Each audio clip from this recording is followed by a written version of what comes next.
Rolling on to articulation. I almost feel like I don't have to do this category because I get a feeling you know what I'm going to say before I say it. Basically, it's a true type body which will do anything. It is hindered by the rubber suit, but again, like I've said before, you've got to lose a little bit of something to have it look so screen accurate. Other than that, they have to start putting the suit into pieces, then you get crappy joints. I happily give up the trade of the articulation because once you've found a pose that the figure's comfortable with, you don't really move it a lot anyway.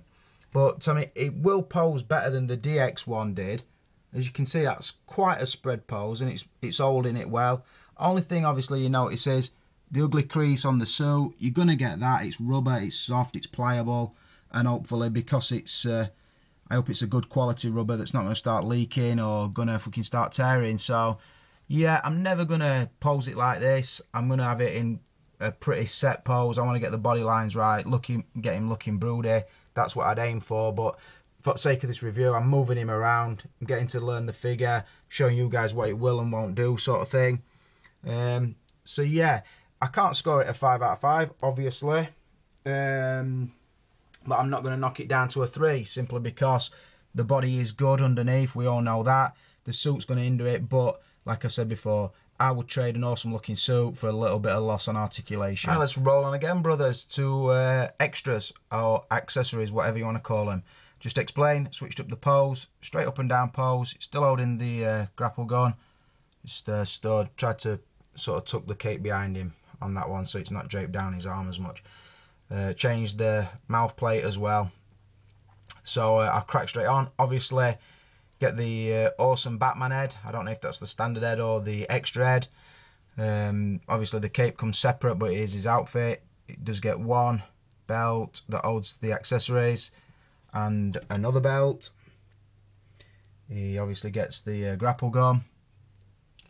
He gets obviously the 2 hands he's wearing, and then a pair of fists. It's like grabbing hand. I'm not actually sure what that's to grab, so if anybody can let me know.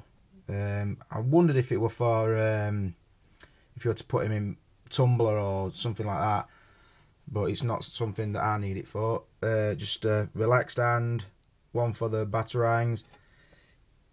They're the 2 caps that hold the cape on when he's not wearing it. 2 batarangs, the smoke bomb, obviously the fucking awesome Bale head sculpt, can't fault that. Then you've got the what people call the goofy mouth plate. I actually like that. I like the sculpt on all 3 mouth plates. I think they look really good. Probably could have done with one showing his teeth, but aside from that, can't complain. A pissed off mouth plate, which is really good, but it looks a bit too lit up. The balaclava, the Hot Toys standard stand, and then the harness rig that he came wearing.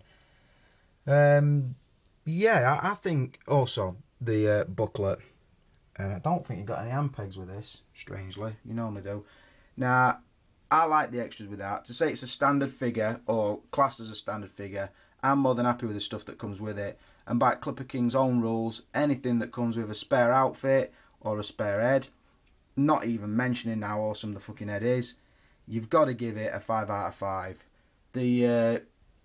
The choices that you can do, especially if you've got the DX, it makes it, you should be able to create any scene from either of the 2 films now. You could also use the head for a custom if that's your choice, so you can't complain with them extras. So I'm going to give them a 5 out of 5. Right, I'm not going to put a cut in there. I'm going to roll straight on and I'm going to do value. Now, the reason I bought this figure, obviously, it came out, it went for fucking big bucks. We all went mental about the flippers, the scammers, the scalpers who were selling it for like touching £500 in some places.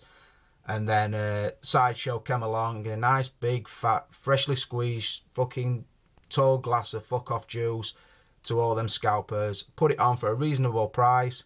I say reasonable, with shipping from Sideshow it's cost me about £161. Now that's a little bit more than I like to pay for a standard figure, if I'm honest, but I don't think this figure will ever be worth less than that. I know there'll be plenty around now because Sideshow are shipping them out fast.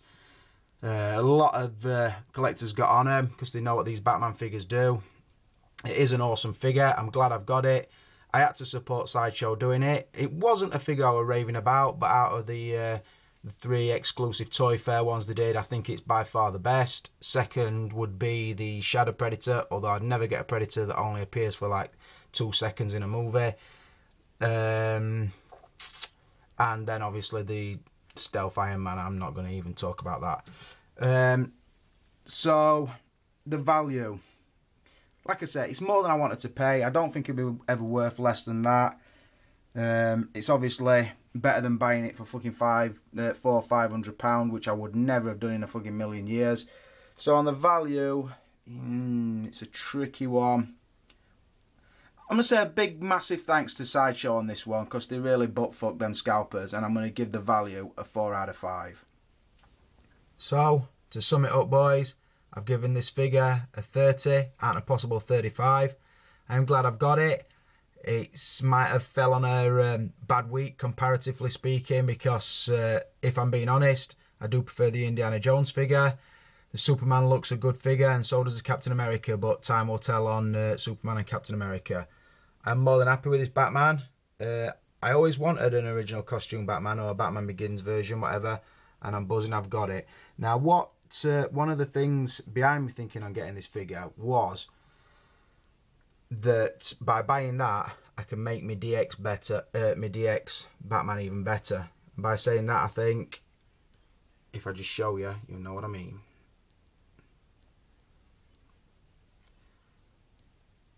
We're going for Hong Kong rescue scene, brothers, and I'm fucking loving that. Just a buzz round him. Obviously, that's what I'm using that head sculpt for. He's got his pack on his back. He's got his sticky bomb gun. He's holding, well, it's obviously sonar version at mask. You take the mouth section out, the eyes are dark anyway, and it looks like he's got his cowl in his hand. I haven't seen this pose in all time. I've been using YouTube, so if I'm honest, so I'm sticking with this one for a while, and obviously the awesome Bruce Wayne head. So yeah, there you go, DX02 and the Batman Begins Batman. More than happy with it. If well, I would think most of the Dark Knight or Batman Begins fans are already on it.